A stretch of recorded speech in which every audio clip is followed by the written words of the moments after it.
Hello, and welcome to BCM325 Future Cultures. In this lecture, we're going to continue our investigation of cyberculture, and we're going to focus on a key aspect of cyberculture known as the cyborg. A cyborg is a cybernetic organism, a being with both organic and biomechanical components. The cyborg is important for thinking about the future of media and communication because it forces us to rethink ideas about our relationship to technology and to our own bodies. We typically think of technology as something that is outside of ourselves, separate and distinct from our bodies. But we know from Marshall McLuhan that this isn't the case. In Understanding Media, McLuhan writes that all technologies are extensions of our physical and nervous systems to increase power and speed. And any extension, whether of skin, hand, or foot, affects the whole psychic and social complex. Prosthetics are a common way of understanding the cyborg, because to the able-bodied person, the idea is that technology can stand in for the natural human body. But in reality, we are all already cyborgs. This is really important to understand. Knowing and acknowledging that we are all already cyborgs is the first step for understanding the cyborg. As McLuhan argued, all media, which is to say all technology, is an extension of human social, psychological, or intellectual function. The wheel is an extension of our feet. The phone was an extension of our voice and is now much more. The computer extends our brain. Electronic media extends our central nervous system. Memory chips and networks extend our neurons and our synapses. Media is the externalization of our inner selves, and we can observe that this has dramatic implications for society and political relations, as well as culture, creativity, and expression. Instagram changes the meaning of images. Twitter changes our consciousness. YouTube changes the meaning of television. Remember, as McLuhan said, it is the medium that is the message. Electric technology and digital technology, for McLuhan, was the extension of the human outside of the biological body. This is pronounced even further with networked technology. With the arrival of electric technology, McLuhan argued that humanity had extended our inner selves and set them outside our bodies, creating an external central nervous system. With network technologies and social media platforms, we have extended this externalization to our psychological selves and our sense of identity to an unprecedented degree. Quote, with the arrival of electric technology, man extended or set outside himself a live model of the central nervous system. To the degree that this is so, it is a development that suggests a desperate and suicidal auto-amputation. I would argue that social media constitutes what language, diary and letter writing, photography, and other forms of externalizing and expressing the inner self through media have always done. But McLuhan's concern is that media technologies drastically expand the implications of this expanded human consciousness to very dramatic degrees with extremely precarious results. There are, however, some who view the process of becoming cyborgs as the next step in human evolution. The term cyborg was first coined by research scientists Manfred Clynes and Nathan Kline in 1960. Just as we've seen previously with the invention of the Memex by Vannevar Bush, as a way to help humans expand the knowledge-forming processes of the brain, Kleins and Klein imagined the cyborg as a way to help humanity expand. They had their eyes set on the movement into the solar system, space travel and colonization, beyond the planet, by taking control of the evolutionary processes, both biologically and technologically. Kleins and Klein argued that it was foolish to try and recreate the conditions of Earth's biosphere in space or on other planets. Currently, if we want to go to space, we have to build protective cocoons, fill them with oxygen-rich air that has to have the carbon dioxide scrubbed from it. We have to wrap these cocoons in layers of protective shielding to protect the frail human body from cosmic radiation, and we have to allow astronauts to suffer the degradation of the body caused by the lack of gravity. Kleins and Klein proposed a new type of human, the cyborg.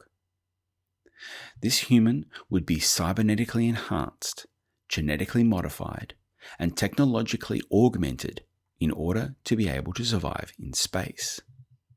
This wasn't just a technologically driven argument, but one that suggested humanity's control over its own biological evolution was to be a profound and important spiritual challenge for us all. There are many who find this idea horrific, and the cyborg in media is often seen as a modern-day Prometheus, a Frankenstein's monster, who, unlike Gothic monsters such as vampires and werewolves, brings a new meaning to the concept of humanity. Before we look at that idea further, I think it's important to sketch out the field of relations between cyborgs and their technological cousins, specifically robots, androids, and other forms of artificial intelligence. It's important to keep in mind that a cyborg is not a robot or an android. A robot is a programmable cybernetic machine controlled by a computer. There are many different types of robots, from assembly line workers to fully autonomous bipeds like the Atlas, created by the US company Boston Dynamics with funding from the Defense Advanced Research Projects Agency, DARPA, in 2013. The term robot comes from the Czech word robota, which means forced labor, and it was used to denote a human machine in Karel Čapek's scientific fiction play RUR, or Rossum's Universal Robots, in 1920. What is particularly interesting about these robots in Čapek's play is that they're actually not machinery, but artificial humans created with synthetic flesh and blood, which makes them androids, or, to use another term, replicants, like what we saw in the movie Blade Runner. While an android is still a robot, and therefore a programmable machine capable of autonomous and complex action, androids have a clear humanoid form and design. They are typically bipedal. They often have human-like features on their heads to replicate faces. And the term android can be traced back to the fiction of American author Jack Williams and the book The Cometeers, which was originally published in the 1930s. Typically, science fiction represents androids as highly sophisticated robots with extensive artificial intelligence, and they're often used to point to the question of what becomes of androids as a form of artificial life. This is the question of Frankenstein's monster. One of the recurring themes in Star Trek The Next Generation is whether the android Commander Data, who emulates human behavior, is completely self-aware and is actually a genuine form of artificial life, just not human. Another important form of robot in science fiction is the droid, a term that became popular following the debut of Star Wars in 1978, and it is now used to indicate non-humanoid robots with human-like characteristics, such as R2-D2 and BB-8. So, as I mentioned previously, the idea of the cyborg is often considered to be monstrous, and science fiction has certainly contributed to this. Cyborgs are commonly featured as evil villains in science fiction and cyberculture. Some of the most famous include the Cybermen in Doctor Who, the Borg from Star Trek, and Darth Vader from Star Wars. But cyborgs have also been important heroes, like Major Motoko Kusanagi in Ghost in the Shell manga and anime, and Alita from Alita Battle Angel, another Japanese fictional cyborg, and we're going to examine both of these texts in this course.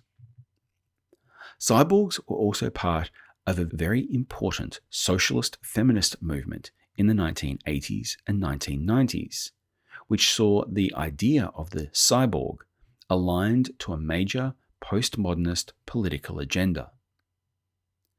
Criticism of cyberculture, especially from feminism during this time, largely considered the new media technologies and their representation in popular culture were typically fixated on masculine ideas of interactivity, design, function, and engineering, that they expanded the objectification of women and were used to exert domination and power over other genders and races. Like any good academic discourse, these views were explored in detail, with new concepts and new accounts being proposed by writers like Donna Haraway.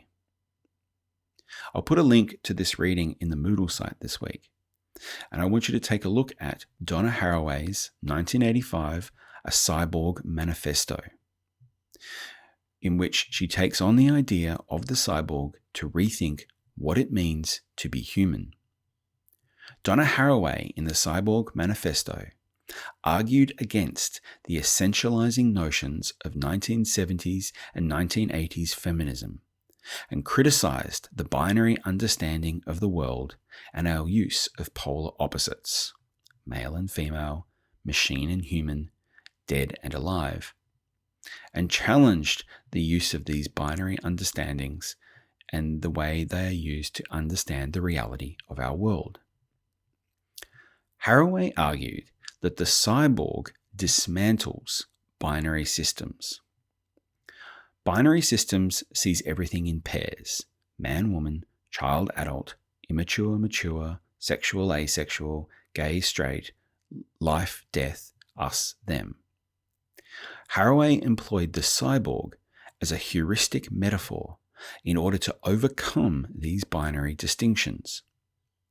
A heuristic is a technique that can be used in helping people to learn, such as a rule of thumb or a metaphor. Haraway saw that the cyborg was a new type of figure, neither alive or dead in the traditional sense, neither human or non-human in the traditional sense, neither a woman or machine, neither an artificial or male, neither biological or infinite. Haraway suggested that we should take pleasure in the crossing of boundaries to embrace the monstrous figure of the cyborg. The monstrous and the monster, argues Haraway, defines the limit of community and places those who are not like us as being outside of our community. The cyborg, like the zombie, is us, but it is also different and changed. By giving these figures monstrous labels, we ostracize them and we place them outside that which we claim to represent us. We make them other with a capital O. The other is a concept from philosophy that identifies the dissimilar and the opposite of the self. Otherness is characterized as a state of difference, distinct and separate from the symbolic order of things. Othering is the reductive labeling as a person being less than human, and it is often found in racism, Orientalism, and other forms of discrimination. Haraway argues that the cyborg is not a traditional monster, because the cyborg is not fully a man or a woman. It is not fully a machine or a person. It is not fully dead or alive. It is a hybrid of all of these things.